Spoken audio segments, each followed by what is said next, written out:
Sodepur traffic মোড়ে ঘটে গেল এক মর্মান্তিক পথ দুর্ঘটনা। লরির চাকায় খণ্ডবিখণ্ড হয়ে গেল এক মহিলার দেহ। সোদপুর ট্রাফিক মোড় থেকে সোদপুর স্টেশন রোডের দিকে স্কুটি নিয়ে যাওয়ার সময় বেসামাল হয়ে পড়ে গিয়ে লরির চাকায় পৃষ্ঠ হয়ে মৃত্যু হয় এক মহিলার। মৃতের নাম চায়না সাধুকা। নাটাগড় ভোম্বলা মোড়ের বাসিন্দা সে।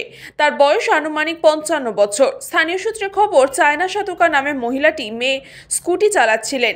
দুজনে মাথায় ছিল হেলমেট, কিন্তু রাস্তা ভাঙা স্কুটি নিয়ে রাস্তায় চলাচলের সময় বেসামাল হয়ে গেলে দুর্ঘটনাটি ঘটে। স্কুটিতে পিছনে বসেছিলেন চায়না দেবী। গাড়ির ব্রেক দিলে সামলাতে না পারলে পড়ে যায় স্কুটি থেকে। আর পিছনে থেকে আসা লরির চাকা সামনে পড়ে গেলে লরির সামনের চাকা দিয়ে পিষ্ট হয় তিনি। ঘটনার জেরে স্থানীয়রা রাস্তা বেহাল দশাকেই দায়ী করেন। পথ চলতি মানুষদের অভিযোগ, বিটি রোডের বিভিন্ন জায়গায় রাস্তা সংস্কারের কাজ হচ্ছে, বেশ কিছু জায়গায় এখনও রাস্তার কাজ বাকি। সোদপুর ট্রাফিক মোড়ের মতন এটি অন্যতম ব্যস্ত এই রাস্তা এমনভাবে গর্ত থাকার দরুনই এই দুর্ঘটনা। এই ঘটনার জেরে বেশ খানিকক্ষণ সোদপুর ট্রাফিক মোড়ের কাছে যানজট সৃষ্টি হয়। তবে সোদপুর ট্রাফিক পুলিশের তৎপরতায় দ্রুত পরিস্থিতি সামাল দেওয়া হয়। ঘটনাকে কেন্দ্র করে এলাকায় বেশ চাঞ্চল্য সৃষ্টি হয়েছে। আর এই দুর্ঘটনার পরে রাস্তার ওই গর্ত মাটি দিয়ে বুঝিয়ে দেওয়ার কাজও শুরু হয়। তবে কার গাফিলতিতে চলে গেল প্রাণটি, উঠছে প্রশ্ন। প্রশাসন নাকি শুধু চালক?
বলতে এখানে সিগন্যাল খোলা ছিল সোদপুর ট্রাফিক মোড়ে।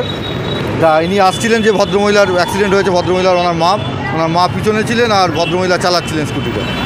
ডান দিকের এই সিগন্যাল ওনার খোলা ছিল বলে উনি ডান দিক দিয়ে স্কুটিটা ঘোরাতে গেছেন, ঘোরাতে গিয়ে ডিসব্যালেন্স হয়ে গেছেন এবং লরির সামনের চাকায় পড়ে ওনার মা স্পট ডেড হয়ে গেছে। মূলত কারণ বলতে রাস্তার বেহাল অবস্থার জন্য এই জিনিসটা হয়তো হয়েছে। কারণ বহুদিন ধরে আমরা দেখছি যে রাস্তাটা এরকমভাবে খোঁড়াখুড়ি হয়ে রয়েছে, রাস্তা খানাখন্দ হয়ে রয়েছে এবং এই যে উঁচু নিচু ব্যাপারটা রয়েছে রাস্তার, এইটার জন্যই মেনলি আর কি সমস্যাটা হয়েছে। কোন জায়গাটা? এটা হচ্ছে সোদপুর ট্রাফিক মোড়। মানে রাস্তা খারাপের জন্য একজন মানে প্রাণ গেল নাকি? হ্যাঁ, মনে হচ্ছে তাই। এবার তো আমরা এক্সাক্ট রকম বলতে পারছি না, কারণ আমি একটু দূরে ছিলাম, কিন্তু মনে হচ্ছে যে এরকমের কারণের জন্যই ঘটনাটা ঘটেছে। গর্ত রয়েছে এখানে। গর্ত বলতে গিয়ে রাস্তার উঁচু নিচু ব্যাপারটা আপনারা দেখছেন যে এখানে যে রাস্তাটা যে বিটি রোডের মেন অংশটা একটু ঢালু হয়ে গেছে আর এখানটা নিচু। তো এইরকম অংশটার জন্য ওখানে স্কুটি উঠতে গিয়ে স্কুটির চাকাটা স্কিড করে গেছে, গিয়ে উনি লরির চাকার সামনে পড়েছে। ঘটনাস্থলে মৃত্যু হয়েছে। ঘটনাস্থলে ওনার মৃত্যু হয়েছে। কজন ছিল গাড়িতে? গাড়িতে দুজন ছিলেন। কে গাড়ি চালাচ্ছিল? সম্ভবত মা মেয়ে ছিলেন।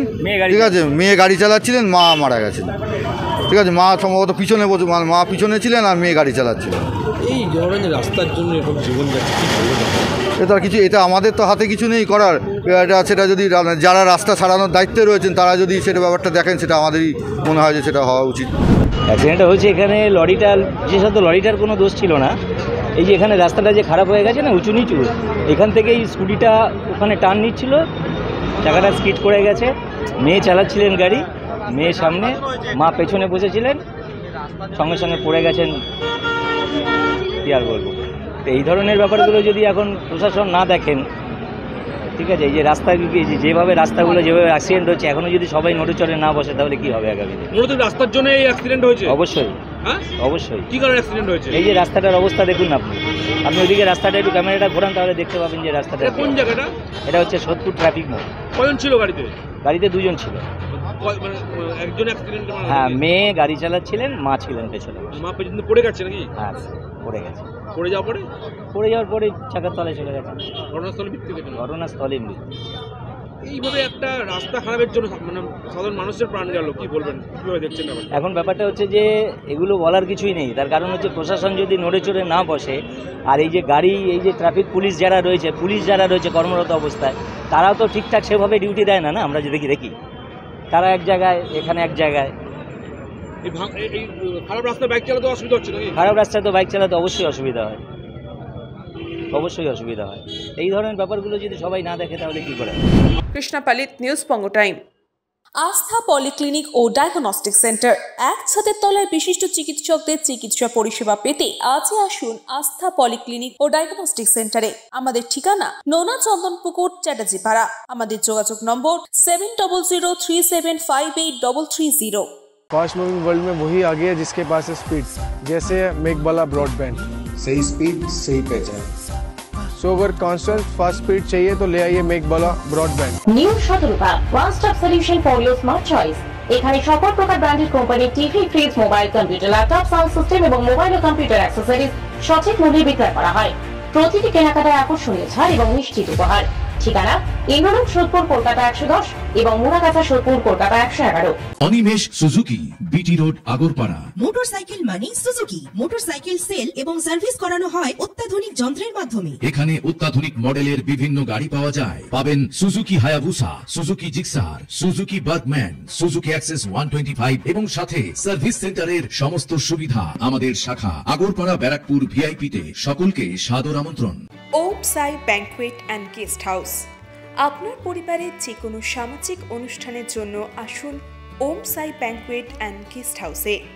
এই অঞ্চলের সবচেয়ে বড় সেরা ব্যাংকুয়েট। সিজন টাইমের ভিড় এড়াতে এখনই বুকিং করুন। আমাদের ঠিকানা ডাক্তার গোপাল চ্যাটার্জি রোড, সোদপুর, গির্জা। আমাদের যোগাযোগ নম্বর 9051714263।